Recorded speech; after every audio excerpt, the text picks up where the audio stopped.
আপা শেষবারের মতো আসলাম। আচ্ছা কালকে কিন্তু ভোট, ভোটটা কিন্তু আমাদেরকে দিয়ে। আচ্ছা ভোট তো আমার একজনকে দিতেই হবে। ভোট আমি ঠিকই দিব, তার আগে আমার পুরানো কিছু হিসাব আছে। হিসাব? কিসের হিসাব?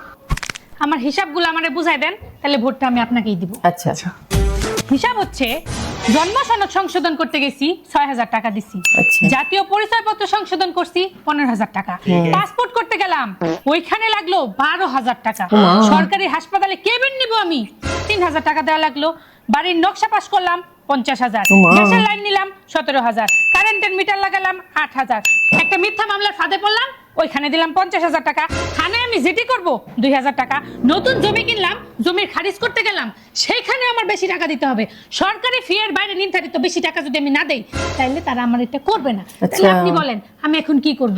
আমার বাপ রিটায়ার করলো, রিটায়ারমেন্টের টাকা তুলতে গেলাম ৪ ভাগে ৩ ভাগ টাকা তাদেরকে দিয়ে আসতে হলো, তাহলে আমি কি করব বলেন? এই সব কিছু মেলায় হয় ২ লাখ টাকা।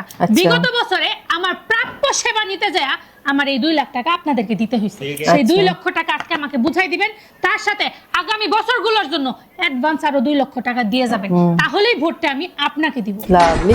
আসসালামু আলাইকুম আপা। ভোট নিতে আসছে, নাগরিকের অধিকার দেয় না। লাভলি। এইভাবে তোমরাও হিসেব করে রাখো, শুধুমাত্র ১৫০০ টাকার লোভে নয়, আজ পর্যন্ত যা যা খরচ করেছো সব হিসেব করে রাখো, সব নেবে তারপরে ভোট দেবে। মনে থাকে যেন ভিডিওটা মজার ছলে করলেও একদম বাস্তবতা তুলে ধরেছে।